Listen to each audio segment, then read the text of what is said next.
Developments in the Central African nation of Gabon, where a pose of soldiers earlier today seized power and put President Ali Bongo under house arrest, have been nothing short of profound. Videos have also emerged of the dethroned president appealing for outside intervention for him and his family. African Affairs Analyst Dr. Victor Okhai joins us now to discuss the coup in Gabon and how to tackle the coup epidemic in Africa. Well, thank you so much for joining us on Newsday. Thank you for having me. I mean, this is a very interesting development, isn't it? Barely a month after the coup in Niger, ECOWAS, the African Union, they're still trying to restore democracy. And now we have another coup in Gabon. What would you say is causing this wave of military takeovers? Well, the spate of civilian dictatorship.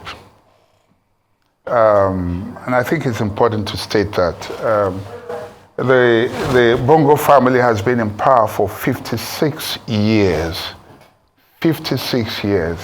The father would still have been in power if not for his ailment and then his eventual demise and all that. But, you know, and then the son has been there, the current leader has been there since 1999. Okay, and he's intent on continuing, which means he and Obasanjo at almost about the same time, you know, have been in power, and he intends. So you see, there comes a time when even the people would have had enough.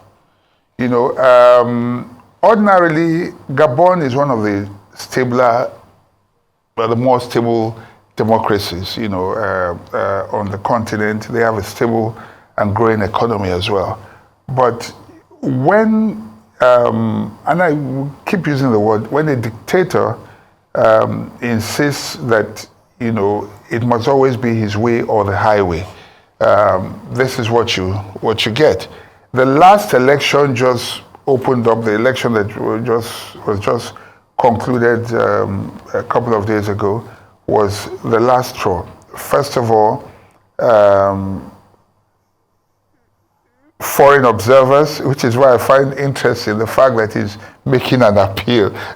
Foreign observers were not allowed in. Foreign journalists were not allowed in. Internet was, you know, shut down. For what? You understand what I'm saying? Just so you can have your way over a people and against their will. And so, and it is things like this that provide, excuse my language again, the ingredients for cooking coups. You know what I mean? So, and he actually cooked, he had bought all the ingredients for a coup, and it was served to him.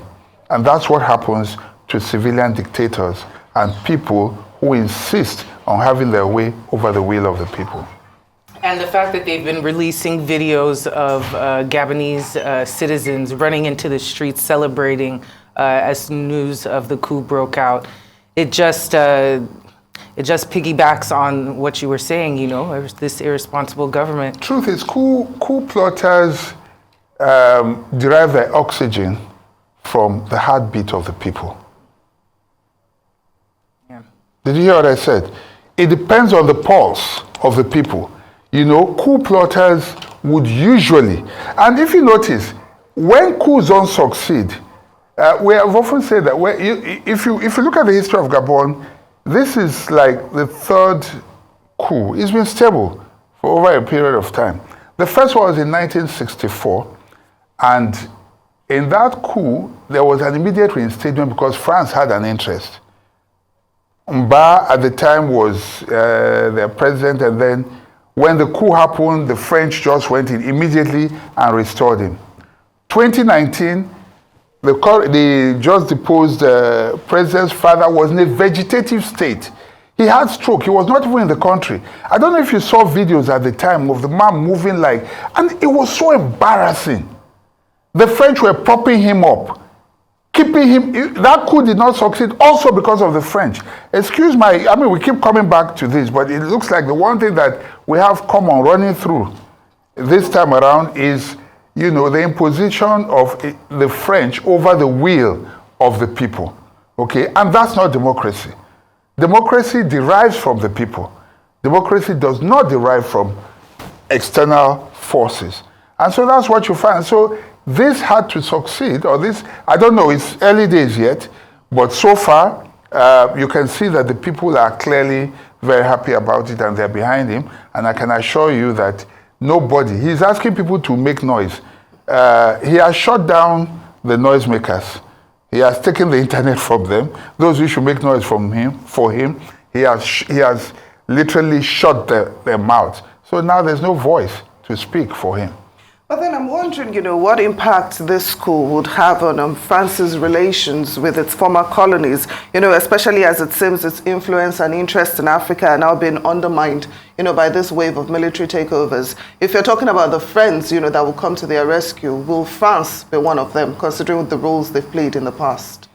Come to whose rescue now? To the rescue of the deposed president. Well, whatever happens, like I said, coup plotters will derive their oxygen from the pulse of the people, or from the heart, or the heartbeat of the people. There is no way that, they would try, because that's what they've been doing over the past, but they're not, it's not popular right now.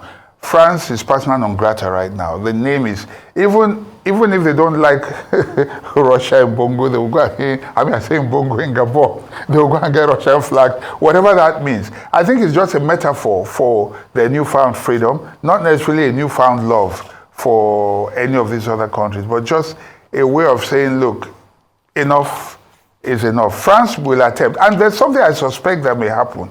They may begin to do preemptive coups now. So that's what I was going to yes, ask you next. France might do preemptive coups now in some of its territories, and where our eyes are on some of them, and then they will now put their own, preemptively put their own puppets there as if it was a coup. And I think the people should be very, very smart and alert, because these people are desperate. We are taking the oxygen out of, I keep using that word a lot today, but in another light now, we're taking the very oxygen out of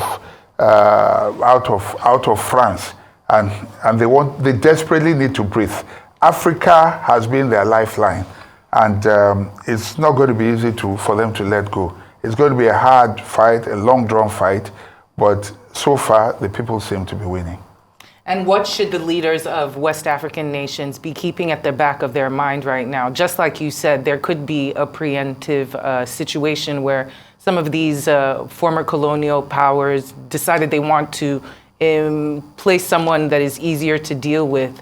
What should they be looking out for in order to avoid this contagion? Because in a very sad way, a lot of people around a lot of people everywhere are asking the question, where is next? Because it seems that it's not stopping. It's a contagious situation, and leadership is classically bad around these parts. What do you say? I'll draw from your last phrase, classically bad in these parts. There is no antidote against good governance. If the people are happy with you, the coup is very, very difficult to, it's going to be difficult to succeed in a coup situation. So simply, Bongo, like I said, he provided all the ingredients by his very actions and all that. If it's Western democracy you want, allow it to thrive. Do not impose your will on the people.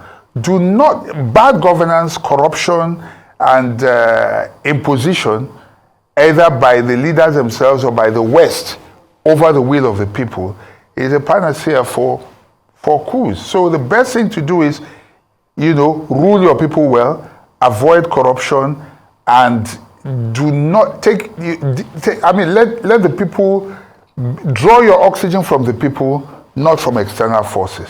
And that, for me, will ensure that a government remains popular and on the seat among its people. Okay, so how do you expect the African Union, to react to what just happened in Gabon, and also to strengthen democracy in Africa, considering the fact that what we seem to have now, like you said earlier, is a dictatorship and not really democracy as it should be practiced? Unfortunately, the teeth have been pulled out of the mouth of African Union. Unfortunately. By now, the African Union would have weighed in on some of the things that are happening.